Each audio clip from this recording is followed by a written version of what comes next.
इसी श्रृंखला में अगला बिंदु जो है वो है विश्व शांति में संयुक्त राष्ट्र संघ का योगदान। विश्व शांति में संयुक्त राष्ट्र संघ का योगदान, और ये बिंदु इसलिए महत्वपूर्ण है क्योंकि यही तो संयुक्त राष्ट्र संघ का उद्देश्य भी है, विश्व की शांति को बनाए रखना। 1919 में लीग ऑफ नेशंस की स्थापना होती है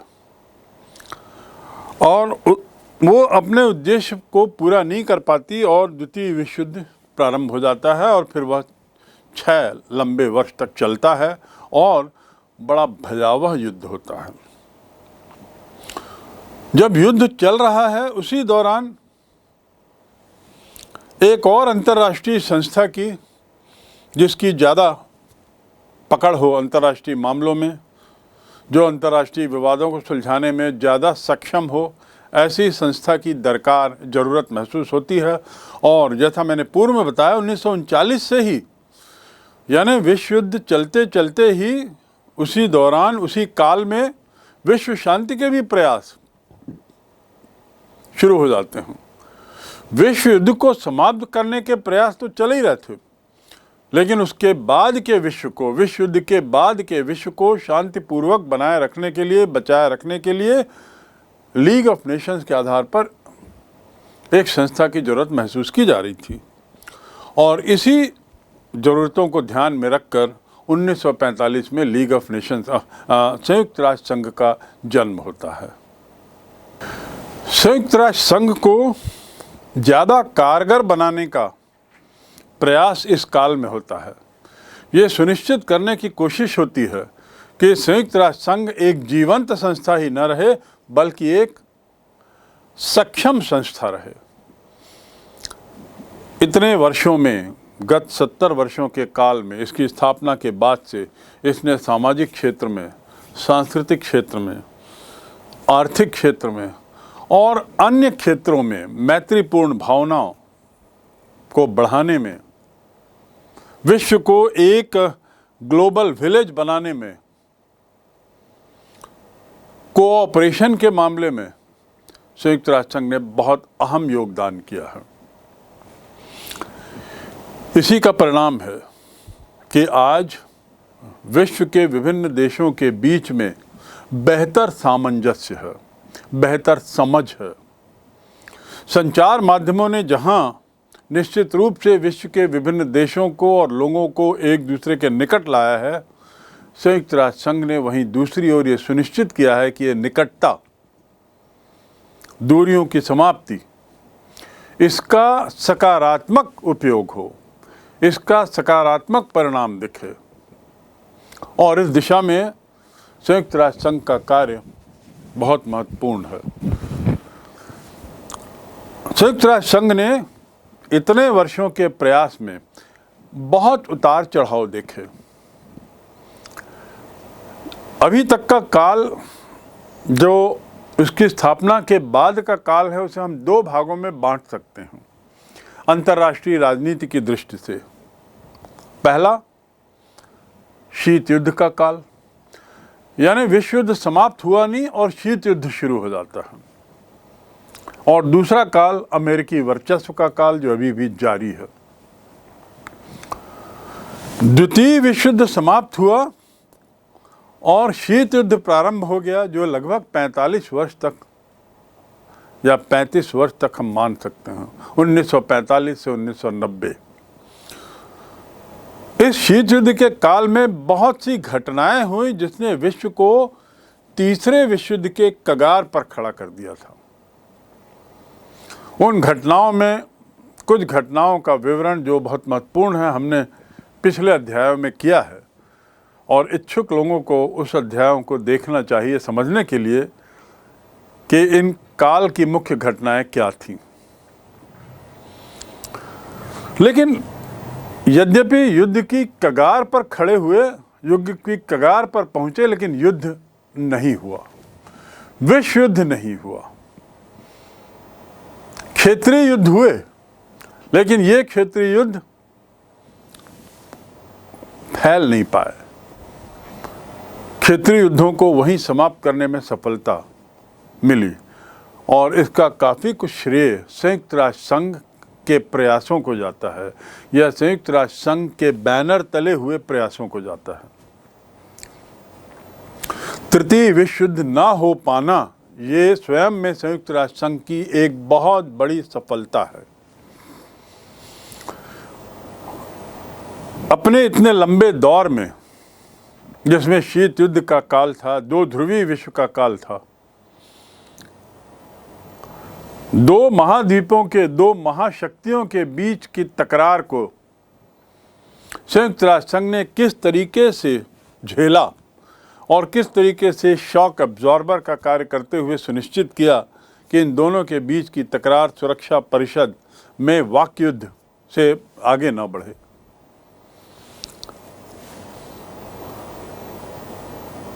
सोवियत संघ के 1990-91 में विघटन के बाद स्थिति थोड़ी और बिगड़ गई, क्योंकि अब अमेरिका एकमात्र महाशक्ति बच गया और ऐसी स्थिति में अमेरिका संयुक्त राष्ट्र संघ को भी कुछ भी नहीं मानने की स्थिति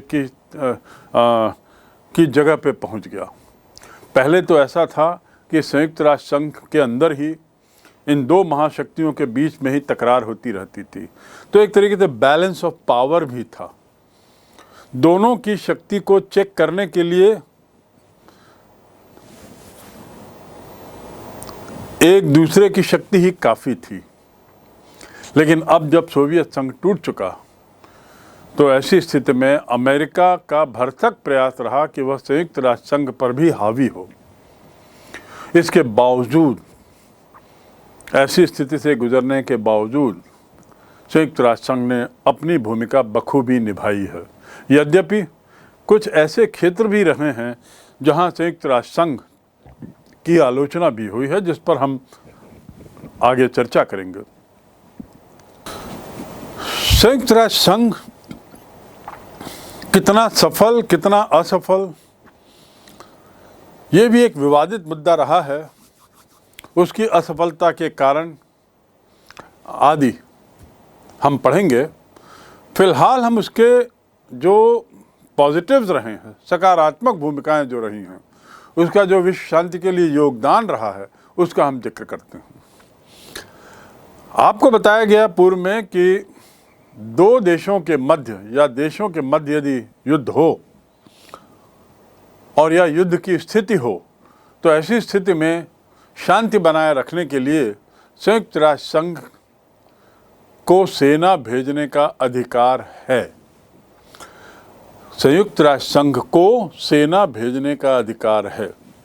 ये ऐसी सेना है जो किसी एक देश की नहीं है, बल्कि संयुक्त सेना है। और ये संयुक्त सेना किसी एक देश के मातहत या किसी एक देश के आदेश पर काम नहीं करती। ये अपने तई बिल्कुल अलग सेना है। ये वैसी सेना है जो किस के आदेश पर काम करती है? संयुक्त राष्ट्र संघ के आदेश पर काम करती है। ये एक बहुत अहम बात समझने की है। तो ये संयुक्त राष्ट्र संघ की सेना जो है, वह संयुक्त राष्ट्र संघ के सदस्य मेंबरों की सेनाओं का सम्मिश्रण है और ये सेना स्थायी रूप से नहीं है। उदाहरण के लिए, जब किसी क्षेत्र में कुछ तनाव होता है या किसी कारण से सेना भेजने की जरूरत समझी जाती है संयुक्त राष्ट्र संघ के द्वारा, तो संयुक्त राष्ट्र संघ की सुरक्षा परिषद महासभा के अनुमोदन के बाद कुछ देशों की कंबाइंड सेना के निर्माण का आदेश देती है। यानी वो कहेगी, कुछ देशों को आदेश देगी कि आप अपने इतने इतने इतने फौजी, इतनी इतनी आर्मी, इतनी हवाई जहाज आदि आदि, टैंक, हथियार उस क्षेत्र के लिए तैयार रखें और एक कंबाइंड फौज जाएगी जिसका जनरल या उसका मुखिया उसे भी संयुक्त राष्ट्र संघ की सुरक्षा परिषद नियुक्त करती है।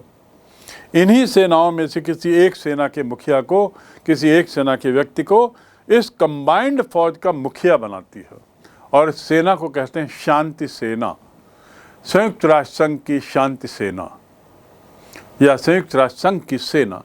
तो संयुक्त राष्ट्र संघ को शांति बहाल रखने के लिए, युद्ध रोकने के लिए, युद्ध विराम पर निगरानी रखने के लिए ये संयुक्त सेना भेजने का अधिकार है और इसका बारंबार संयुक्त राष्ट्र संघ को उपयोग करना पड़ा है इस अधिकार का। संयुक्त राष्ट्र संघ के सदस्य इसकी अपील पर प्रभावित क्षेत्रों में अपनी सेनाएं भेज देते हैं और इस सेना को, जैसा मैंने बताया, यूएन पीस कीपिंग फोर्स, संयुक्त राष्ट्र संघ शांति सेना, पीस कीपिंग फोर्स कहते हैं। सुरक्षा परिषद कई बार लड़ाई रुकवाता है कुछ क्षेत्र की और वहां युद्ध विराम करवाता है। युद्ध विराम क्या है? युद्ध विराम ऐसी स्थिति है जो सुरक्षा परिषद के आदेश पर संबंधित देशों पर लागू होती है और जिस दिन से युद्ध विराम लागू होता है उस दिन जो देश जहां था, जिस देश की फौज जहां थी,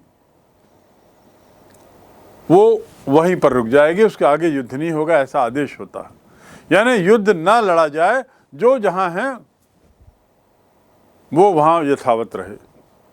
तो युद्ध विराम करवाता है और उस युद्ध, ऐसी स्थिति में कोई झगड़ा ना हो युद्ध विराम के दौरान, उसे अपनी शांति सेना भेजनी होती है।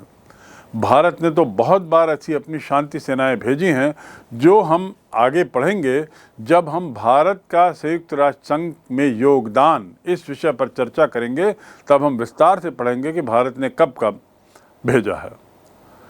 लेकिन आपको ये जानना जरूरी है कि ऐसी शांति सेनाओं को भेजने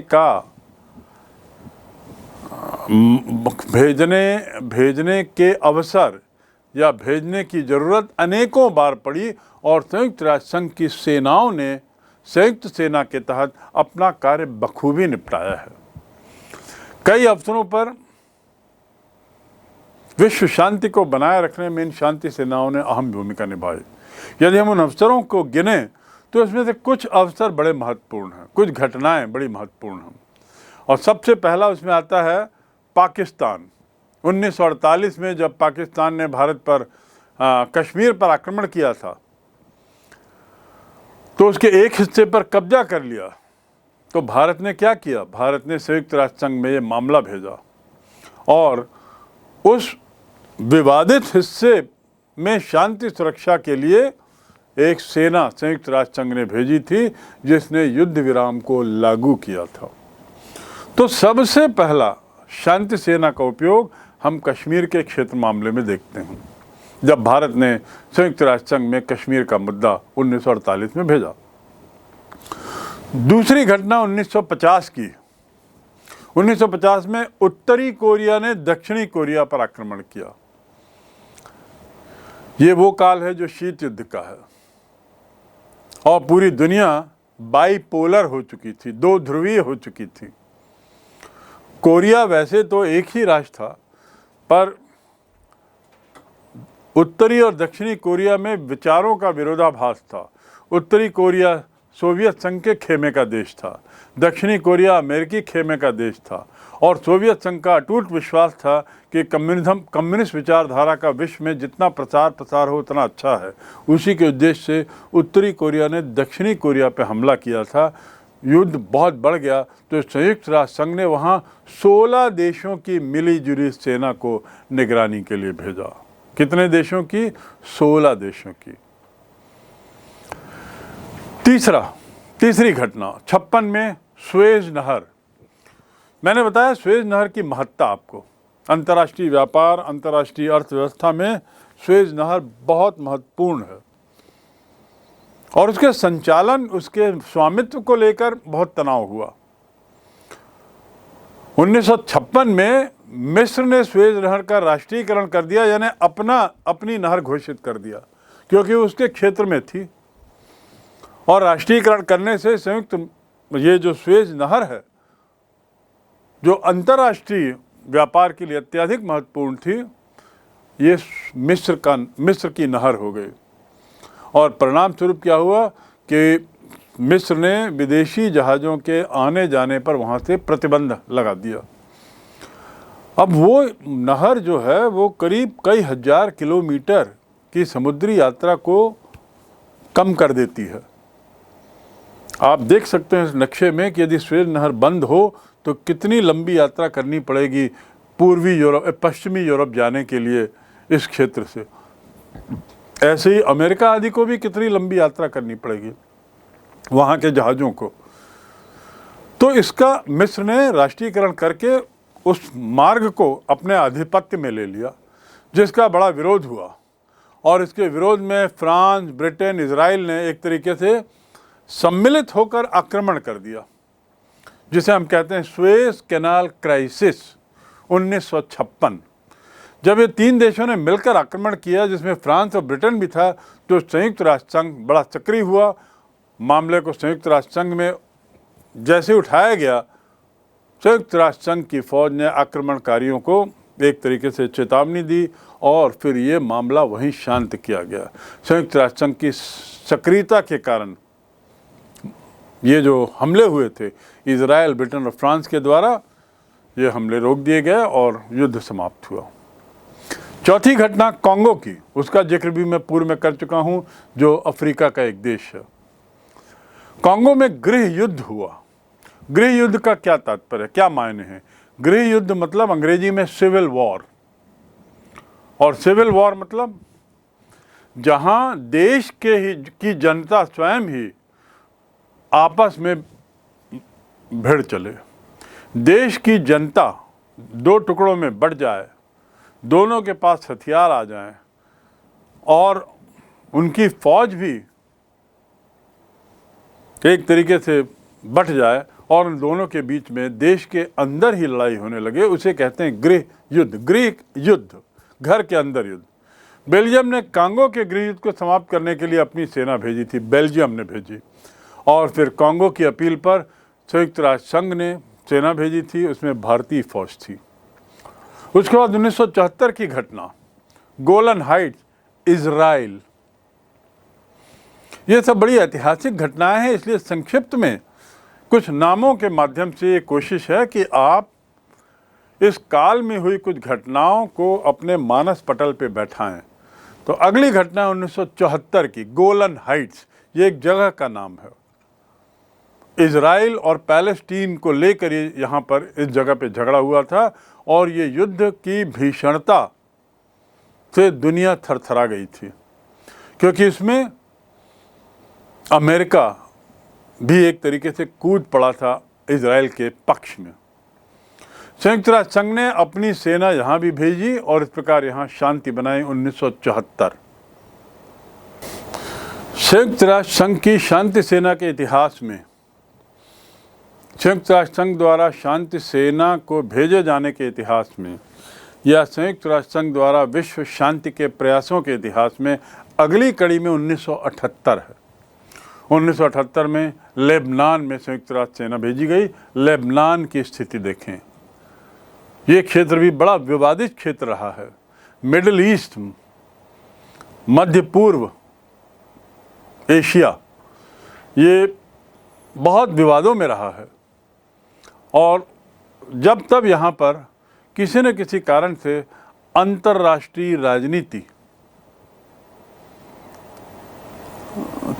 का घटनाक्रम युद्ध में परिणत हो जाता है, तो वहाँ पर संयुक्त राष्ट्र संघ की सेना 1978 में भेजी गई। अगली घटना सातवीं 1991 में कुवैत। कुवैत पर इराक ने आक्रमण किया और वो था आक्रमण मात्र केवल कुवैत को इसलिए कब्जा करने के क्योंकि इराक वहाँ के पेट्रोल टैंक्स पर अपना कब्जा चाहता था और उसे भय था कि कुवैत जो है वो शायद अमेरिकी खेमे का देश है और अमेरिका के पक्ष में है। ऐसी अंतर्राष्ट्रीय राजनीति चल रही थी। ये वही काल है जब अमेरिका की वर्चस्वता बन गई थी। ये घटना 1991 की है, जब सोवियत संघ विघटित हो चुका था और विश्व जो है वो एक ध्रुवीय विश्व बन चुका था। ऐसे काल में अमेरिका के बढ़ते वर्चस्व को रोकने के लिए इराक ने कुवैत पर हमला किया और कब्जा किया, तो वहाँ पर भी शांति बहाली के लिए संयुक्त राष्ट्र संघ ने अपनी सेना भेजी। उसी प्रकार अंगोला साल्वाडोर की घटनाएं भी उसी वर्ष हुई। अगली घटना 8वीं, जब संयुक्त राष्ट्र संघ ने कोरिया, बोस्निया और मैसेडोनिया में अपनी सेना भेजी। ये देखिए सब they are hot spots of Europe और rather hot spots of the world. ये कुछ ऐसे देश हैं जहां पर जब तब युद्ध की चिंगारी भड़क उठती है और उसके पीछे बड़ा लंबा इतिहास है।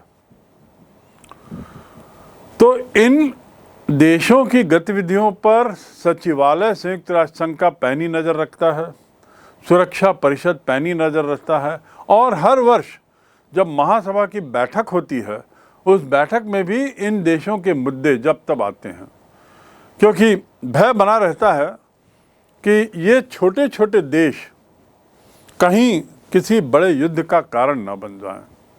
तो 1992 में बोस्निया, हर्जेगोविना, मैसेडोनिया, देखिए कितने छोटे छोटे देश हैं यहाँ भी, लेकिन छोटे तो हैं पर एक बड़ी चिंगारी का काम कर सकते हैं, इसलिए शांति सेना भेजना आवश्यक हो गया था। 1993 में सोमालिया, साइप्रस आदि क्षेत्र में, 1994 में दक्षिण अफ्रीका, और अंतिम जो है वो अत्यधिक महत्वपूर्ण है, वो है अफगानिस्तान, जो आज एक विश्व का सबसे ज़्यादा विवादित क्षेत्र बन चुका है। सोवियत संघ का वहाँ कब्जा रहा,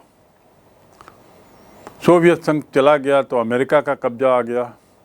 अमेरिका वहाँ 20 वर्ष तक एक तरीके से अपना शासन तो नहीं पर अपने कंट्रोल में उसने उस क्षेत्र को रखा, और फिर अचानक इस वर्ष अमेरिका भी अफगानिस्तान से एक तरीके से उल्टे पैर चला गया, और वहाँ जो सत्ता आई है वह तालिबानी सत्ता है, और तालिबान विश्व के एक बहुत ही खतरनाक आतंकवादी संगठन के रूप में जाना जाता है। तो आज जो अफगानिस्तान है वो एक बहुत विवादित क्षेत्र गत 30-40 वर्षों से रहा है, बल्कि सच्चाई तो ये है कि अफगानिस्तान प्रारंभ से, अपनी स्थापना के प्रारंभ से ही बड़ा विवादित रहा है, और इसके विवाद के परिणाम ये हुआ है कि यदि हम कहें कि दुनिया का सबसे कम विकसित देश जो विकास तय का रास्ता तय करने के बाद वापस धरातल पे आ गया, वो तो उसमें अफगानिस्तान का नाम जरूर आएगा। एक दौर ऐसा था जब अफगानिस्तान विश्व के बहुत महत्वपूर्ण टूरिस्ट स्थलों में था। एक दौर ऐसा था जब अफगानिस्तान बहुत आधुनिक देश बन चुका था, लेकिन वहाँ की जो पुरानी संस्कृति है, कबायली संस्कृति, कबीलाई संस्कृति, वो इतनी हावी हो चुकी है कि समय रहते इन नो टाइम वो संस्कृति वापस हावी हो जाती है। और अभी जो वर्तमान में जो वहाँ सत्ता है, जिसे विश्व के किसी भी देश ने संभवतः अभी उसे मान्य नहीं किया है, वो एक चिंता का विषय बनी हुई है। पर संयुक्त राष्ट्र संघ की नज़र वहाँ भी बड़ी पैनी है। तो इस प्रकार हमने देखा कि संयुक्त राष्ट्र संघ विश्व शांति में सुरक्षा परिषद की मदद से कैसे संयुक्त राष्ट्र पीस कीपिंग फोर्स, संयुक्त राष्ट्र शांति सेना के जरिए शांति बनाए रखने में मदद करती, चाहे बुद्ध विराम के लिए, चाहे सीमाओं पर नज़र रखने के लिए, चाहे गृह युद्ध को रोकने के लिए, और अन्य कुछ ऐसे मुद्दों के लिए जहां जो अशांति की संभावना पैदा करते हैं।